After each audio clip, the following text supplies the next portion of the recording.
Depois de ter cantado isso tudo, é o que nós podemos falar aqui agora, né? O que nós vamos fazer com o que nós fizemos aqui agora, lá fora. Amém? E o desafio dessa noite é esse, é o desafio da igreja. E eu quero me centrar, queridos, em 2 pequenos versículos, que eles estão contidos na carta de Paulo, na carta que ele enviou aos irmãos em Roma. E as cartas paulinas, elas tinham o intuito de lançar fundamentos. As cartas paulinas tinham o intuito de solidificar as igrejas, promover a unidade, exatamente isso que nós estamos fazendo aqui nessa noite. Tinha a intenção de trazer fortalecimento e fé. E essas cartas de Paulo, elas eram escritas na esperança que ele nutria de que mesmo não reencontrando aqueles irmãos, que mesmo impedido pela distância, eles pudessem matar a saudade. Eles não tinham WhatsApp, Instagram, como a gente tem agora, né? Então, a forma que Paulo encontrou foi por meio dessas cartas. E com o passar do tempo, Paulo vai percebendo que sua probabilidade de visitar ou rever pessoalmente as igrejas vai diminuindo, devido o desejo que queimava no coração dele de levar o evangelho às terras não alcançadas, às terras gentílicas. Ele fica impedido de visitar algumas igrejas por causa das prisões, das perseguições que ele sofreu. Então, nesse sentido, essas cartas vão se tornando também uma solução muito apropriada para cobrir a ausência que ele sentia.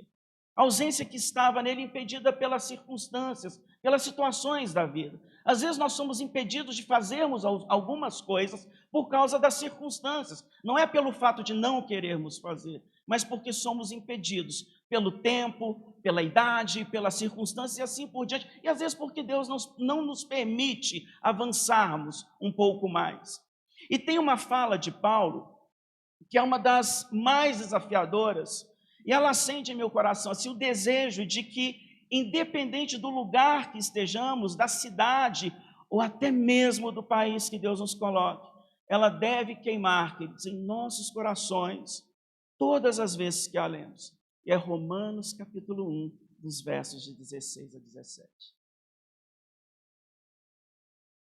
Paulo, ele escreveu assim, olha, tem como passar? Vamos lá. Vocês podem ler comigo? Vamos ler bem alto? Assim como vocês cantaram, hein? Vamos lá, 1, 2, 3 e... Porque...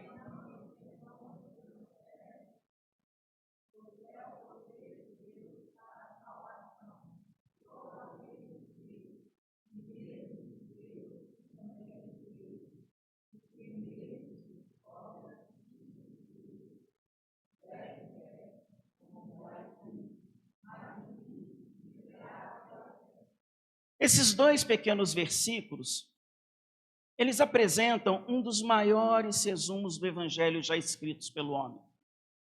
Se você quer um resumo do Evangelho, é olhar para João 3,16 e olhar também para Romanos 1, de 16 a 17.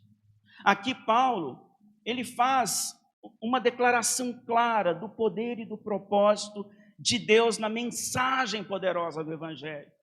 E para entendermos o que ele está dizendo aqui, queridos, nós precisamos voltar ao contexto original e compreendermos a cultura em que ele estava inserido, compreendermos o que o levou a escrever essa carta e talvez por que algumas pessoas tinham vergonha de apregoarem o Evangelho de Jesus Cristo. Ninguém aqui tem vergonha de apregoar o Evangelho, não tem? A misericórdia, né? Misericórdia. Eu quero apresentar para vocês, voltando no retrovisor um pouquinho da vida de Paulo, 4 possíveis razões pelas quais algumas pessoas poderiam ter vergonha de apregoarem o Evangelho naquela época. E talvez você se insira em uma dessas, talvez em nenhuma, mas se você se insere em algumas dessas, você vai ser encorajado a pregoar a palavra de Deus aonde quer que Ele te coloque. Amém? A primeira possível razão está relacionada com as condições morais pela qual e onde Paulo estava inserido. Esse era um dos motivos pelas quais as pessoas tinham vergonha de apregoar o Evangelho, por questões morais. Naquela época, Nero, ele era o imperador de Roma, e nós temos ali pela história que ele era um homem muito perverso. Tem filmes aí que retratam quem foi Nero. Ele era um homem completamente degenerado. E a cidade de Roma, ela era como se fosse uma fossa, irmãos, de pecado, de depravação, de corrupção e maldade. E o evangelho que Paulo pregava, com todas as suas exigências de arrependimento, de santidade, de vida piedosa, eram diametralmente assim muito oposto a tudo aquilo que Roma defendia e representava. A segunda provável razão se dava ao fato de Paulo ser judeu. O evangelho era uma mensagem de origem judaica. E os judeus naquela época eram considerados por muitos como uma raça sub-humana. Eles deveriam ser desprezados, eles deveriam ser maltratados, eles deveriam ser escravizados. Ainda hoje nós vemos o povo judeu sendo tratado como uma raça sub-humana. Alguns judeus, eles teriam hesitado em compartilhar tal mensagem com não-judeus. E muitos não-judeus não teriam ouvido um pregador judeu pregar sobre um salvador judeu. Terceira provável e forte razão é que a mensagem que Paulo apregoava era difícil de acreditar. Era uma mensagem quase que inacreditável. Pensa comigo aqui agora. O Salvador anunciado por Paulo era um membro masculino da desprezada raça judaica. Olha só. Ele foi dito ser o Salvador do homem, ele alegou ser o Filho de Deus, Jesus alegou ser Deus e homem ao mesmo tempo. Imagina isso na cabeça de um romano. Sua morte foi cercada de vergonha porque ele morreu em uma cruz romana. Pena esta que os romanos destinavam unicamente a criminosos da mais alta periculosidade. Eram para crimes hediondos. Como se não bastasse, Jesus ele alegou ter morrido pelos pecadores perdidos. Imagina Paulo chegando diante de um romano e falando: você é um pecador perdido. Paulo anunciava que esse mesmo Jesus crucificado, ele ressuscitou dos mortos ao terceiro dia. Para muitos, tais alegações a respeito do evangelho eram muito estranhas, desculpa a palavra para não dizer bizarras. Era difícil de acreditar, principalmente para um mundo tão orgulhoso e perdido como era Roma. Por isso que lá em 1 Coríntios 1,18 diz assim, olha, repete comigo, porque a palavra da cruz é loucura para os que perecem, mas para nós que somos salvos, é o poder de Deus. Amém, querido? Outro indício a ser considerado se dá o fato de que em todos os lugares em que Paulo ia anunciando a mensagem da cruz, ele era ridicularizado, ele era expulso ou ele era tratado de forma cruel. Por exemplo, quando nós lemos a Bíblia, nós percebemos que lá na Galácia, Paulo foi apedrejado e quase deixado morto. Quem se lembra disso? Lá em Atos 14:19. Em Filipos, ele não foi só preso, mas ele sofreu ali muitos o quê? Muitos açoites. Ele foi açoitado em Filipos. Em Tessalônica, a Bíblia nos relata, Atos 17, que ele foi expulso tendo de partir às pressas para a cidade de Bereia. E lá na Bereia, Paulo foi tão hostilizado que ele teve que ser contrabandeado para Atenas. E lá em Atenas, Paulo ele foi zombado e tratado como se fosse um tolo. Você já foi tratado como um tolo por pregar o evangelho? Você é um careta, você é um Bíblia debaixo do braço, Você, esses crentes burros que tem por aí, desculpa a palavra novamente, mas é assim que muitas vezes são tratados por pregar o evangelho, não é? E ainda hoje temos que lidar com pessoas que transformam o evangelho em um negócio. E você é colocado no mesmo pacote. Somos colocados no mesmo pacote. E lá em Atos 17:32, olha como Paulo foi tratado como um tolo. Diz assim, olha, quando ouviram falar de ressurreição de mortos, uns zombaram e outros disseram, a respeito disso ouviremos você em uma outra ocasião. Falaram isso com Paulo.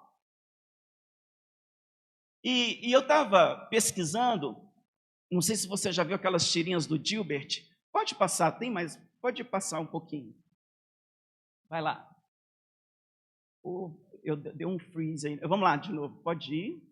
Pode mais um pouquinho. Pode ir mais um pouquinho. Mais um pouquinho. Agora chegamos. Alguém já viu esse personagem alguma vez? Quem já viu? Levanta a mão aí quem já viu esse personagem. Esse personagem, ele é chamado de Gilbert. Ele foi criado pelo Scott Adams. E sempre eram feitas tirinhas de jornais com algumas questões irônicas ali, colocado para que o povo pensasse. E tem uma frase do Gilbert que diz assim, olha, nunca discuta com um tolo, ele te rebaixará até o nível dele e te vencerá pela experiência. É exatamente isso que estava acontecendo com Paulo. Ô Paulo, não vou discutir contigo não, depois a gente conversa. Você já se sentiu assim, inserido nessa frase? Eu já, irmãos, várias vezes. Porém, mesmo diante de tudo isso, a Bíblia fala que Paulo ele permaneceu ansioso para pregar o evangelho em Roma, a sede do poder político e da religião pagã. E Paulo ele gostaria de deixar isso muito claro sobre o compromisso que ele tinha. Ele gostaria que todos soubessem que estavam ouvindo uma mensagem, a mensagem de Cristo, de um homem que acreditava não só no que estava falando, mas que estava disposto a pagar o preço por compartilhar essa mensagem. Em Romanos, capítulo 1, dos versos de 16 a 17, nós temos ali as marcas do Evangelho que fazem dele uma mensagem da qual eu e você, nós não precisamos nos envergonhar. Amém, queridos? Amém? E nós não precisamos nos envergonhar do Evangelho. Pode passar para cá.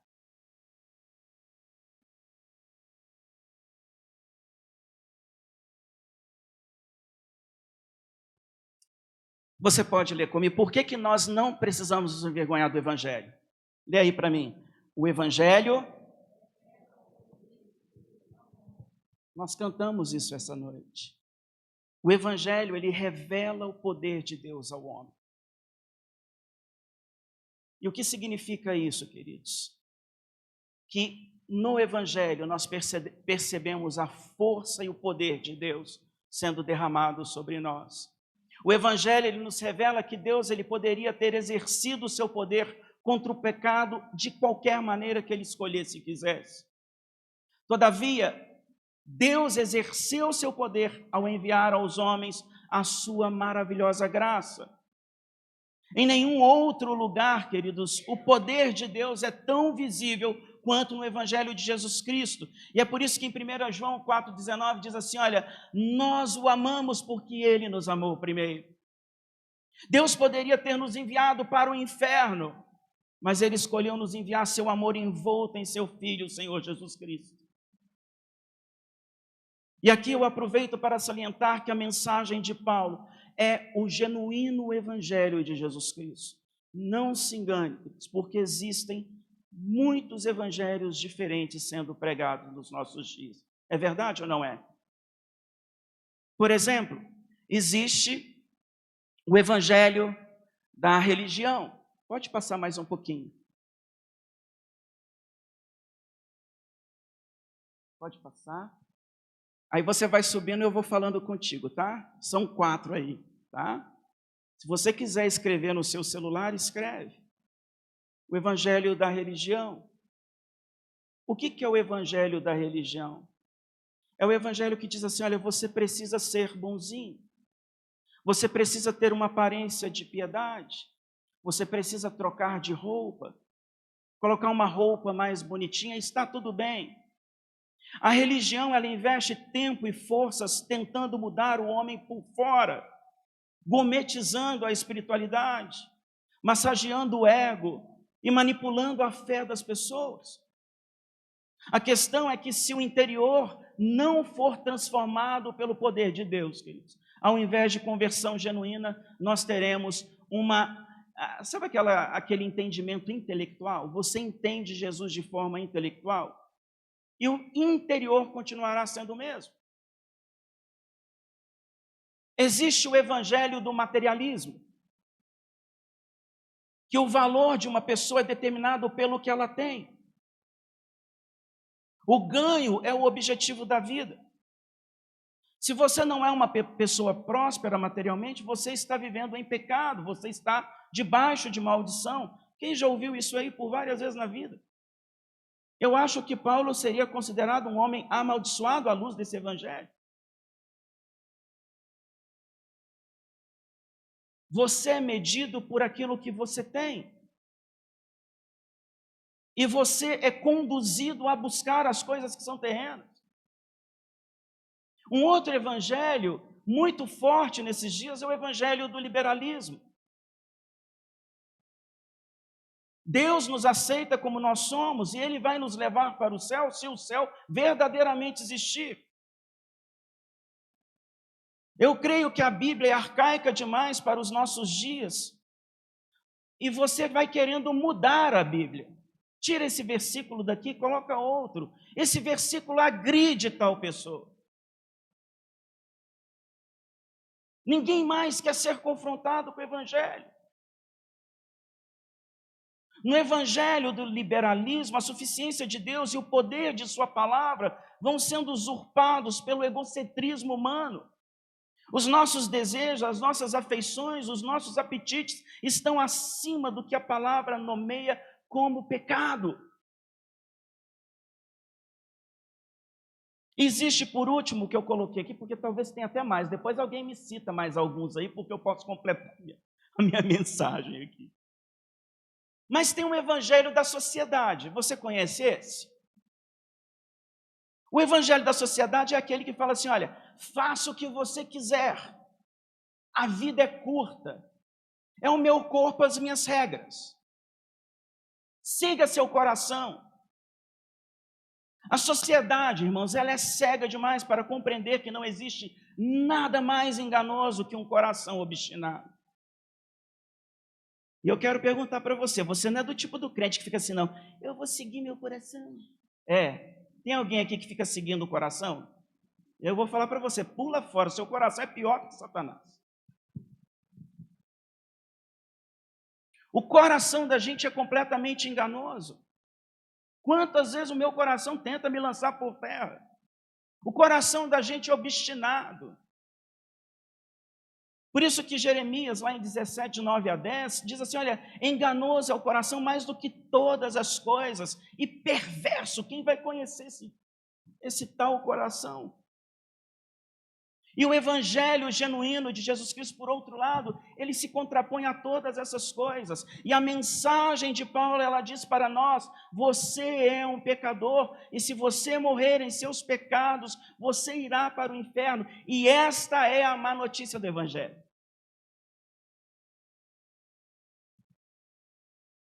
Antes de você dar a boa notícia para alguém, você entrega para ela a má notícia. Olha, eu tenho uma coisa para te falar. Se você não mudar de vida, se você não receber Cristo em seu coração como seu suficiente Salvador pela fé, você vai para o inferno. Qual que é a notícia boa do Evangelho? É que Deus o ama. E Ele enviou o seu Filho unigênito, o Senhor Jesus Cristo, para morrer por todos os seus pecados. Os pecados do passado, do presente e do futuro. Jesus Cristo ressuscitou dos mortos, e se você depositar sua fé nele, poderá e será eternamente salvo. O Evangelho de Jesus Cristo é uma mensagem pura e simples. Amém, irmãos? O Evangelho de Jesus Cristo é puro e é simples. Ele foi resumido em 2 pequenos versículos. E ele está claramente declarado em 1 Coríntios 15, de 3 a 4, onde Paulo também escreve em poucas palavras o que é o Evangelho de Jesus. Mas eu não vou ler 1 Coríntios 15, de 3 a 4. Eu vou ler para você um resumo menor ainda. Paulo ele era mestre em criar resumos para apresentar o Evangelho. E lá em Romanos 4, 25, ele fala assim, olha, repete comigo, o qual, por nossos pecados, foi entregue, e ele ressuscitou para a nossa justificação. Quer resumo mais lindo do que esse do Evangelho para a sua vida? Amém, irmãos? Amém. O Evangelho que eu e você nós proclamamos, ele é marcado pelo poder de Deus. Em segundo lugar, o Evangelho pregado por Paulo, ele é marcado por um propósito único e singular. O que significa isso, pastor? Que o propósito do Evangelho é salvar. O propósito do Evangelho é salvar. E o desejo de Deus em salvar pecadores é libertá-los para sempre da morte espiritual, da contaminação espiritual, do engano espiritual e da destruição espiritual. Para que não esqueçamos que o fim de todos os pecadores fora do Senhor Jesus Cristo é o fogo do inferno. O propósito de Deus em dar o Evangelho é mudar o destino do homem, tanto na eternidade, quanto na sua vida aqui na terra. Não é algo que está lá longe, mas ele está dentro de nós. Amém? Paulo falou assim, não sabeis vós que sois o templo de Deus, e que o Espírito de Deus habita em vós. Deus enviou Jesus Cristo para morrer na cruz, simplesmente porque Ele te ama. Talvez você nunca se sentiu amado verdadeiramente. Pelos seus pais, pelos seus amigos. Talvez você sofreu rejeição em alguma área da sua vida. Mas eu quero dizer para você que Jesus Cristo veio a este mundo para dizer para você, com todas as palavras, eu te amo. Você sabe em João 3,16 de cor? Então vamos lá. 1, 2, 3 e Deus...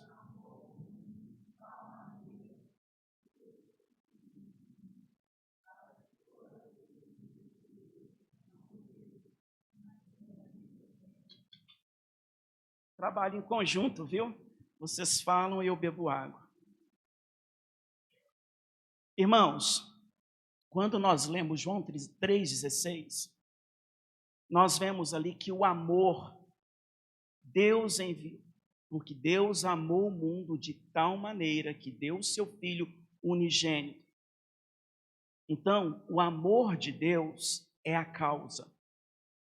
Deus enviou Jesus Cristo para salvar a sua vida e isso é uma causa. Quando fala que Ele veio para nos salvar, para nos redimir, nós temos aqui então o propósito. O propósito de Deus em dar a mensagem do Evangelho é a salvação. E a palavra salvação, ela traz consigo em seu significado segurança, preservação, libertação. A palavra soteria significa isso. Então, se você está em Cristo Jesus, você está seguro nele. Em João 10, 28 diz assim, olha, eu lhes dou a vida eterna, jamais perecerão e ninguém as arrebatará da minha mão. Olha como é grande o amor de Jesus por nós, o amor de Deus por nós. Então, o Evangelho que eu e você nós proclamamos é marcado pelo poder de Deus. E o propósito único e singular da mensagem do Evangelho é trazer salvação em cima e sobre aqueles que se encontram perdidos, da qual nós também fazíamos parte. Amém? Terceiro lugar, repete comigo, a mensagem de Cristo. O Evangelho de Cristo, ele é marcado por um plano simples. Nós queremos lapidar demais o Evangelho às vezes. Nós queremos teologizar o Evangelho. Nós temos dificuldade de pregarmos o evangelho para as pessoas porque nós não sabemos como ter uma pregação simples. A nossa dificuldade é a simplicidade do evangelho. Nós queremos enfeitar demais, nós queremos lapidar demais. E Paulo, em poucas palavras, fez um resumo super especial. Mensagem do evangelho é marcada por um plano simples. E qual é o plano? Para todo aquele que crê. Para todo aquele que crê. É assim que a mensagem da salvação é ativada. Isso deixa perfeitamente claro que a salvação bíblica ela não fica envolvendo rituais religiosos complicados, aqueles exercícios, ornamentados e elaborados que a gente tenta fazer com Deus. A salvação ela é produto da fé, somente da fé. Em Efésios 2, 8, 9 fala, porque pela graça sois salvos, por meio da fé isso não vem de vós. E graças a Deus que é assim, irmãos, porque se dependesse de nós, nós estávamos perdidos. É um dom de Deus, é um presente de Deus. Pastor, eu não tenho dom nenhum. Você tem sim um dom. Você tem um dom que você recebeu de Deus, que é a vida eterna. Celebre. Mas existem outros dons aí que você pode buscar. Busque com sabedoria os dons de Deus. É isso que a Bíblia fala, né? Então, irmãos, não vem das obras para que ninguém se glorie. Eu fico pensando assim, eu poderia subir a um monte e orar, ficar de jejum, estender a mão para toda a cidade de Belo Horizonte, orar por ela. Eu poderia ter uma vida totalmente libada. Eu poderia ter uma vida de boas obras e tudo que você pudesse imaginar de bondade. Ainda assim, eu e você seríamos dignos de ir para o inferno. Porque por mais que o nosso estandarte de santidade seja elevado, ele nunca será elevado o suficiente para chegar ao estandarte de Deus. É por isso que nós precisamos da graça. É por isso, irmãos. É por isso que nós precisamos estarmos dispostos a simplesmente receber a mensagem de Jesus Cristo pela fé. Em João 6,47 fala assim, olha, Jesus falando, na verdade vos digo, que aquele que crê em mim tem a vida eterna. Que é a mensagem mais simples do que essa. Romanos 1, de 16 a 17, nos revela que o Senhor, Ele manteve o seu evangelho simples e fácil de entender. Ele não é místico demais, não é transcendente demais, com firulas e meias verdades. O evangelho, ele não é uma filosofia. Pelo contrário, o evangelho é o poder de Deus para a salvação de todo aquele que crê. Amém? Quarto lugar, repete comigo, o evangelho é marcado por um compromisso solene. Compromisso do evangelho, irmão, é que qualquer um que ouve a mensagem e vê a sua necessidade de salvação e vem a Jesus pela fé, será salvo pela preciosa graça de Deus. E não há nada que possa impedir que alguém que queira ser salvo seja salvo, a não ser a incredulidade. Em João 8,24, Jesus disse, foi por isso que eu disse que vocês morrerão em seus pecados, pois a menos que creiam que eu sou lá de cima, morrerão em seus pecados. Promessa do evangelho é para todo homem, em todos os lugares, e graças a Deus que deve ser assim, e é assim.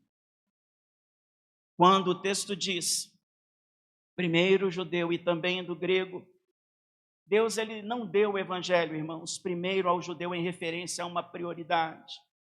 Ele deu o evangelho primeiro ao judeu em referência à questão do tempo. Deus estava lidando com o povo judeu por milhares de anos. E quando ele enviou seu filho ao mundo para ser o Messias do povo judeu, o que aconteceu? O povo judeu o rejeitou. E lá em João capítulo 1, dos versos de 11 a 12, fala, veio para o que era seu e os seus não o receberam. Mas, repete comigo, mas a todos quantos o receberam, deu-lhes o poder de serem feitos filhos de Deus aos que creem no seu nome. Quem experimentou isso na vida aí? Então dá um glória a Deus, irmãos. E é por isso que eu posso afirmar para você nessa noite que ninguém está além do alcance do Evangelho da Graça. Em João 6,37, Jesus ainda diz: todo aquele que o Pai me der virá a mim, e eu jamais rejeitarei aquele que vier a mim. Aí agora eu lembrei do Adenilson. Gente, eu acho que eu era um cara sem esperança. Eu dei trabalho para o Adenilson, né? Toda sexta ia lá, a Andréia preparava uma janta, estava eu lá, bem magrelinho na época, né? Agora eu estou gordinho, né? Eu era trabalhoso. O Claudinho tinha que ter muita paciência comigo. Não tinha, Claudinho? Cadê o Claudinho que sumiu de novo? Ele não quer ficar perto de mim aqui, porque senão eu vou citar muito ele. Mas assim, eu fico pensando, né? Meu Deus, o Senhor tira a gente do mais profundo poço de lama e nos declara santo. Um cabeçudinho desse aqui vai pregar o evangelho na cidade de Florianópolis. E às vezes eu fico olhando para a igreja e falo assim: irmãos, quando eu olho para vocês, seguindo a vida da gente como pastor dele, eu digo, será que é um sonho isso, né? E a gente percebe que é Deus que vai capacitando a gente com as nossas limitações, com o nosso jeito. Então saiba sempre, Deus tem um propósito para a sua vida e Ele jamais te rejeitará. Amém? As pessoas podem dizer para você assim: você não presta, você não é aquilo que eu esperava, você não serve para mim. Mas Deus vai colocar uns Adenilson na vida da gente. Deus vai colocar uns Timóteos na vida de Paulo e uns Paulos na vida de Timóteo. Deus vai gerar Epafroditos. É assim que funciona. É assim que Ele trabalha. Você pode ser rejeitado por todo mundo, e deve ser rejeitado até mesmo por Satanás, principalmente. Mas você não é rejeitado por Deus. Essa é uma marca do Evangelho simples de Paulo, de Romanos 1, de 16 a 17. Repete comigo: o Evangelho de Cristo é marcado por uma recompensa satisfatória. Quando eu falei recompensa, os olhos até incharam aí, né? Aquele que estava dormindo acordou, né? Recompensa, né? Você sabe qual a recompensa do Evangelho para a sua vida? Paulo explica. Ele fala assim: olha, nele se descobre a justiça de Deus. A recompensa do Evangelho é a justiça de Deus sobre você. Quando Satanás ele olha para você e fala assim: Deus, esse cara não vale nada, ele é um pecador imundo. Aí Deus olha para você e fala assim: Jesus, eu já paguei o preço para ele. Aí você fala assim: então eu posso sair pecando agora feliz e sorridente? Quem lembra do Consolador aí? O que o Consolador faz?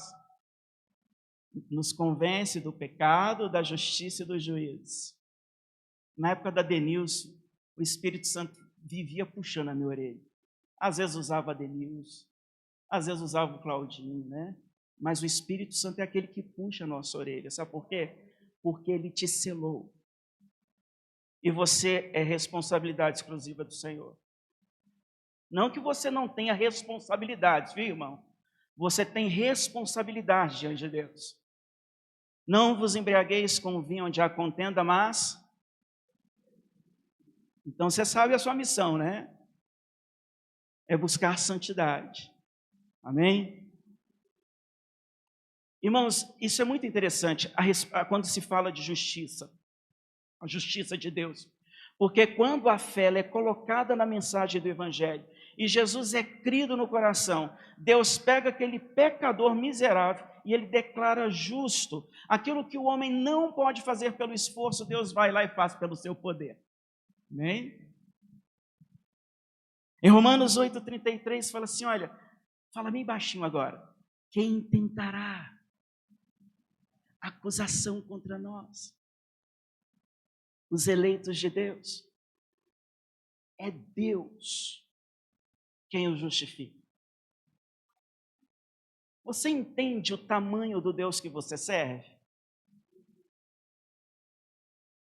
Simplificando, tudo aquilo que o homem busca na religião, paz com Deus, aceitação por Deus, um relacionamento correto com Deus, etc, etc, são todos dados ao crente gratuitamente quando ele recebe a mensagem poderosa do Evangelho, amém?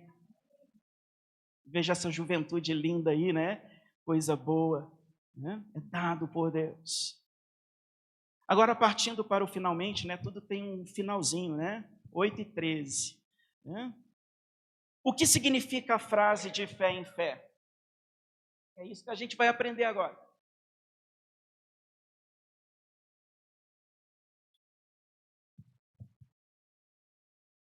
A frase de fé em fé usada por Paulo aqui, ela simplesmente se refere ao fato de que a vida do cristão deve ser de fé em Deus. Não naquilo que você possui, não nas suas credenciais, não naquilo que você conquistou no decorrer da vida, mas a sua vida deve ser uma vida pautada de fé em fé no Senhor. Ela simplesmente se refere à vida do cristão firmada naquilo que Deus nos promete e naquilo que nós temos por meio de sua graça. E à medida que a vida do cristão é vivida de fé e fé no dia a dia, a justiça de Deus é revelada na vida dele, desde a fé inicial até a fé final. Amém? Aquilo que Deus começou na sua vida, Ele não vai parar. Aquilo que Deus começou na sua vida, Ele vai concluir. Nem que para isso Ele tem que arrancar uma perna sua, uma orelha, né? A justiça de Deus, ela é revelada na vida, na nossa vida, com essa fé inicial e vai até a fé final. O Evangelho de Jesus Cristo, ele não precisa ser modificado. Tudo o que ele precisa é que aqueles que o conhecem e creem nele o compartilhem com aqueles que não o conhecem. É a única coisa que você precisa fazer, compartilhar o Evangelho que você recebeu de Cristo com aqueles que ainda não conhecem a Cristo. Você entende por que eu precisava contar um pouquinho a vida de Paulo para você? E lá em Romanos 10, de 13 a 17, nós temos o resumo dessa pregação. Lá diz assim, olha, porque todo aquele que invocar o nome do Senhor será salvo. Como, pois, invocarão aquele em quem não creram? Como crerão se não forem enviados? Como está escrito, quão formosos os pés dos que anunciam o evangelho de paz, dos que trazem alegres novas de boas coisas. Mas nem todos têm obedecido ao evangelho, pois Isaías diz, Senhor, quem creu na nossa pregação? De sorte que a fé é pelo ouvir, e o ouvir pela palavra de Deus. Toda vez que eu prego, a minha pergunta maior é, o que eu vou fazer com aquilo que eu disse aqui nessa noite? E talvez a sua pergunta seja essa, pastor, e agora? O que eu vou fazer com o que o Senhor falou aqui? Eu falo Senhor, antes eu não falava isso, mas porque eu estou ficando velho mesmo. Todo mundo me chama de Senhor lá na igreja, né? E fica assim, poxa, mas eu sou jovem, né? A gente sempre acha que é jovem, mas não somos, gente. Né? A gente percebe quando olha no espelho, né? Qual que é a parte prática dessa mensagem? Qual a parte prática? O que você vai fazer com tudo aquilo que você fez aqui nessa noite? Desde a abertura do culto até agora. O que você vai fazer com o que você recebeu na sua segunda, na sua terça, na sua quarta, na sua quinta e na sua sexta? Como você está indo quando se trata em compartilhar a mensagem do Evangelho? Essa é a parte prática. Talvez você tenha um irmão que não conhece a Jesus Cristo. Talvez o seu pai, a sua mãe não conhece a Jesus Cristo ainda. Talvez você tenha muitos amigos que nunca ouviram do Evangelho. Você não tem pena, não? Das pessoas que rodeiam a sua vida e que ainda não ouviram o Evangelho? Você não tem medo de um dia subir a escada rolante? Isso é metáfora, tá, irmãos? O pastor pregou uma heresia, isso é metáfora. Você bem subir na escada rolante, indo para o céu todo serelepe. Aí desce aquele parente seu. Você não falou para mim sobre o evangelho, só para dar medo nos irmãos. Você vai sair daqui com... Você não vai lembrar de nada que eu falei, mas você vai lembrar disso. O pastor falou da escada rolante. As metáforas às vezes são melhores do que a pregação. Como você está indo quando se trata em cumprir Romanos 1, de 16 a 17? Quem você conhece em sua vida que precisa ouvir essa mensagem pura e simples e fácil do Evangelho? Irmão, pregar o Evangelho é a sua missão, salvar é a missão de Deus. O problema é que você quer salvar. Você chega lá querendo assoviar e chupar manga ao mesmo tempo. Você foi chamado para falar de Deus. O resto é com o Espírito Santo, é com Deus, é com o Senhor da seara. Amém? Então só prega o Evangelho, é só isso, né? Qual foi o meu objetivo aqui nessa noite? Eu agradeço pelo privilégio, falei com o Juninho. Eu perdi quase todos os telefones que eu tinha, irmãos. Mas obrigado, Juninho, pastor Adenilson, pastor André, obrigado pelo carinho de vocês aí no CCB. É um privilégio, né? Já tinha tempo que eu não vim aqui, né? Ficou corrido a vida da gente por esse tempo.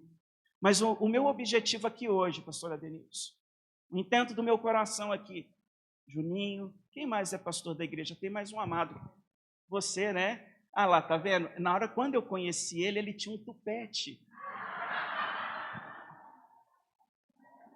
Esse cara é mega inteligente, meu. É mega inteligente. Eu lembro que eu era jovem e ia conversar com ele lá. Lembra que a gente ficava trocando ideia? É o Batman e o Robin, ele e o Juninho, né? Junto com o Mamute. Chamei o Mamute tantas vezes para vir aqui, ele falou que ia estar trabalhando hoje, né? Mamutão, né? Eu andava com o Mamute, gente. Então imagina a bagunça que era. Voltando ao objetivo. Tá? Meu objetivo aqui nessa noite. Vocês vão muito rápido, tá vendo? Vocês vão muito rápido. Irmãos, o meu objetivo aqui nessa noite é encorajar você a continuar fazendo dessa igreja um lugar de salvação para aqueles que estão perdidos, amém? Temos bancos vazios aqui dentro, bancos que têm nomes que você pode trazer, amém? Eu quero encorajar vocês a fazer deste lugar um lugar de luz para os que se encontram em trevas, um hospital para aqueles que se encontram enfermos. Eu fui assistido um dia e eu tive futuro, tá vendo? Deus tem um futuro para as pessoas que estão à sua volta, mesmo que você não creia, né? Existem pessoas que Deus quer usar e que elas ainda não conhecem o Evangelho, e que você pode ser o homem e a mulher de Deus usados para pregoar essa mensagem maravilhosa, poderosa de Jesus Cristo. Eu pensei até que ia quebrar agora. Intento do meu coração, irmãos, é que as pessoas encontrem luz aqui dentro e que elas possam ser assistidas, que elas possam encontrar aqui um farol para... O logotipo da nossa igreja é um farol. E eu fiz questão de, quando assumi a igreja, pedir, eu quero que seja um farol. Do alto da igreja a gente enxerga o mar. Eu queria construir um farol na igreja, mas isso os irmãos não deixaram. É viagem demais, pastor. Né? Não é isso não, é porque não tinha grana mesmo, né? A gente está para construir lá agora e é difícil construir, né, irmãos? Aí onde eu queria um farol, eles pensavam construir uma torre. Já é um bom começo, né? Quem sabe eu coloco uma lanterna lá em cima, né? Mas que essa igreja possa ser um farol para esse bairro, um farol para aqueles que se encontram perdidos, e essa é a missão da igreja. Este é o nosso chamado. Nós adoramos, nós louvamos, nós gritamos, nós nos entregamos ao Senhor todos os domingos e todos os dias, e tem pessoas que estão sedentas para fazerem o mesmo, pessoas que estão perdidas, enfermas, com depressão, deixadas na sarjeta da vida espiritual, como cego de Jericó, e você pode ser a pessoa que passa por aquele caminho e traz sobre a vida daquela pessoa uma nova vida. Por isso, nunca se esqueça, quando você pensar em Romanos 1, de 16 a 17, lembre-se sempre, o evangelho que você proclama é marcado pelo poder de Deus, amém? O propósito único e singular da mensagem do evangelho é a salvação daqueles que se encontram em trevas, que se encontram perdidos. O Evangelho de Jesus Cristo é marcado por um plano simples, é para todo aquele que crê. Não tenta salvar ninguém não, deixa Deus fazer isso. O compromisso do Evangelho é que qualquer um que ouve a mensagem e vê sua necessidade de salvação e vem a Jesus pela fé será salvo pela preciosa graça de Deus. Amém?